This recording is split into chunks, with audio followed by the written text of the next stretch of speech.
Au nom du Père et du Fils et du Saint-Esprit, ainsi soit-il.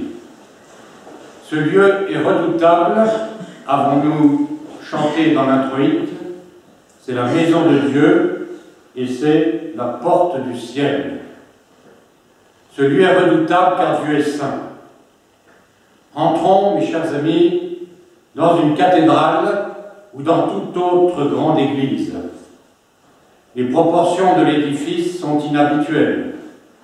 La voûte est élevée, l'espace est orienté et comme sacralisé du narthex des catéchumènes au sanctuaire des prêtres, en passant par la nef des fidèles et le cœur des religieuses ou des clercs. L'Église est en quelque sorte le lieu du saisissement. On se sent petit, on est pris d'une inquiétude sacrée, comme dans l'attente de quelque chose. De fait, les cathédrales ne sont pas pressées.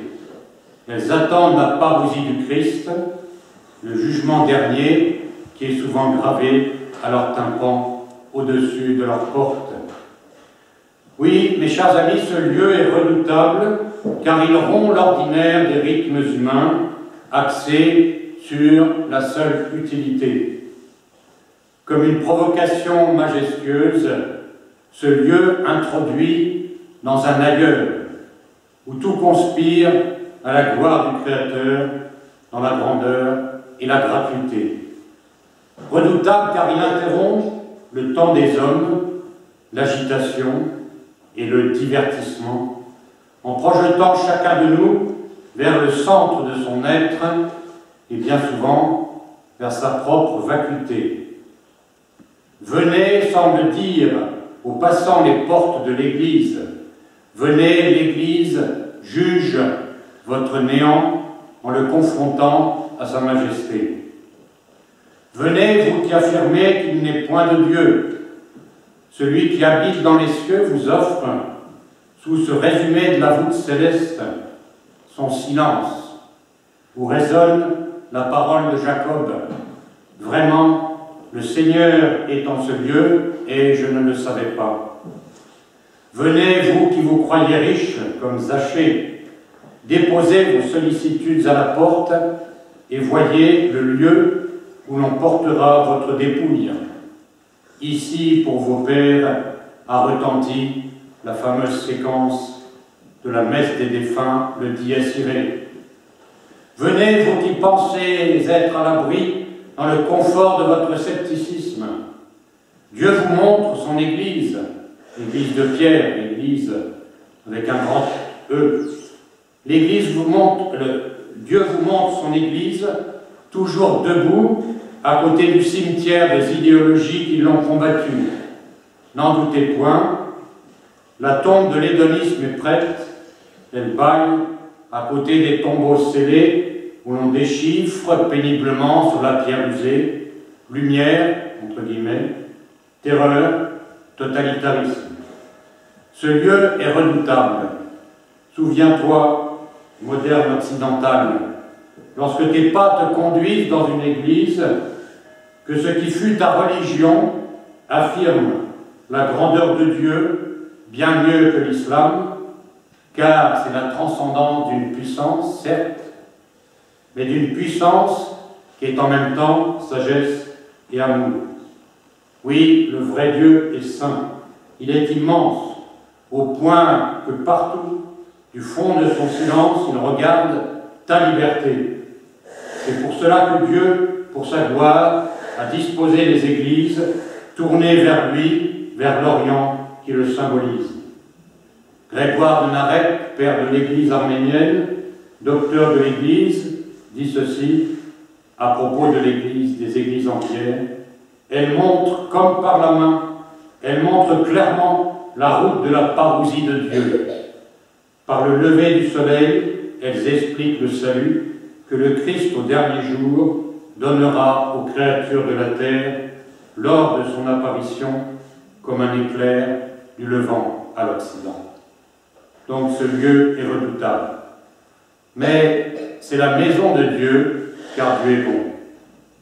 Bientôt un autre sentiment se dégage pour toi, visiteur. de ces pierres qui ont été consacrées par le pontife dans une cérémonie qui est la plus belle de tout le pontificat. L'intimité du lieu succédant à l'indifférence brutale des rues, l'harmonie de l'espace, ces mains de pierre des piliers qui montent vers la voûte comme une prière, le jeu de la lumière tamisée qui tombe des vitraux, voilà une paix mystérieuse t'invite au recueillement. C'est que l'Église est une maison, c'est-à-dire un endroit où l'on est bien, parce que l'on est chez soi. C'est une vraie maison, c'est la maison de Dieu. D'ailleurs, il est là, une flamme rouge vacille, respectueuse et tendre devant la présence. Peut-être est-ce aussi une maison où il fera bon demeurer pour toi. L'infini, dit Grégoire de Narek, l'infini se promène sans abri, à moins qu'il ne vienne habiter dans cette maison. Cher ami, ton âme, d'abord saisie par la grandeur de Dieu, se laisse maintenant pénétrer d'étonnement devant sa condescendance. Ô divine philanthropie, au réalisme de l'amour vrai qui se rend semblable à l'aimer. Celui que le ciel ne peut contenir habite parmi nous, les mortels.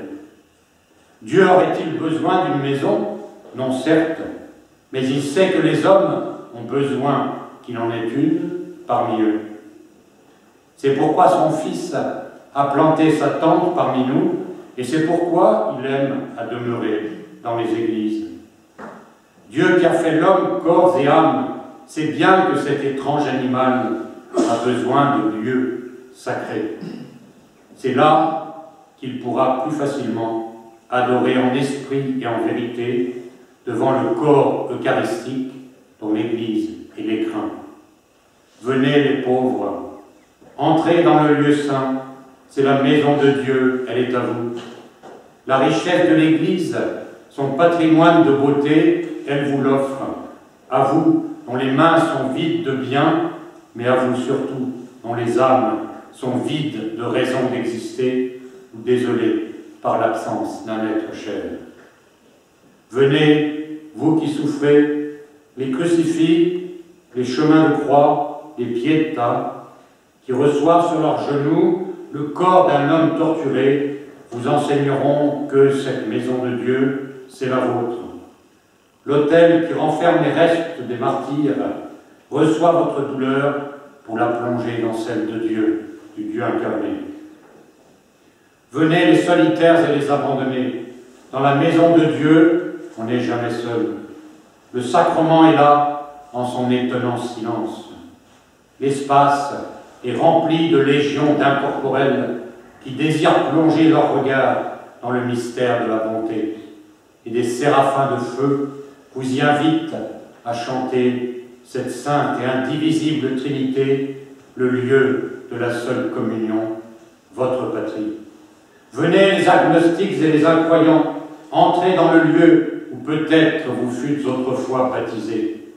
Si aujourd'hui vous entendez sa voix, n'allez pas endurcir votre cœur. Aucun homme ne verra ce qui se passe là en votre âme. Vous êtes dans un espace qui crée la liberté intérieure. Comme l'agnostique Charles de Foucault, laissez monter cette parole, cette courte prière qui ne déroge à aucune noblesse. Mon Dieu, si vous existez, daignez me le faire connaître. L'Église est un lieu redoutable, c'est la maison de Dieu, et c'est la porte du ciel, car Dieu est beauté. Oui, tant qu'elles sont debout et ouvertes, tant qu'elles sont debout et ouvertes. Les portes des églises adressent aux passants, c'est-à-dire aux hommes qui marchent vers leur mort, une loyale invitation. Pourquoi donc vivre sans raison? Pourquoi disparaître sans espérance? Pourquoi périr un jour à jamais? Oui, venez, disent les portes des églises à ces foules qui se pressent sans penser ni à Dieu, ni à leur propre destin. Venez, ne voulez-vous pas entrer dans une patrie de lumière? Oui, ce lieu est redoutable, mais il n'est redoutable que parce qu'il peut vous dépouiller de votre désespoir. Il y a en lui une échelle, celle qu'a vue Jacob, qui monte de l'enfer du moi au paradis de Dieu. C'est la maison de Dieu, c'est la porte du ciel, c'est là que vous pouvez vraiment devenir vous-même. Cette porte du ciel nous envoie par des pierres un message. Le message de la vérité, de la bonté et de la beauté avec des petites mains, petites lettres sans majuscules. Elle ouvre nos âmes à la nostalgie d'une vérité avec un grand V, d'une bonté et d'une beauté avec un grand B, infini. Lieu redoutable qui nous renvoie à notre petitesse et à la grandeur du Créateur. Maison de Dieu, marquée de l'huile sainte le jour de la consécration. Lieu de l'onction de la grâce, du baptême au sacerdoce, en passant par la merveilleuse pénitence. Porte du ciel, l'église de Pierre est un espace de beauté qui ouvre le temps, le misérable temps du péché, à l'éternité de Dieu. Moderne occidental, souviens-toi, dans ta culture, qu'est-ce qui a produit autant de beauté artistique que la messe, pour laquelle l'église de Pierre est construite? L'église et la liturgie qu'elle abrite réunissent en elle tout l'univers créé pour élever l'homme, corps et âme, vers la céleste demeure.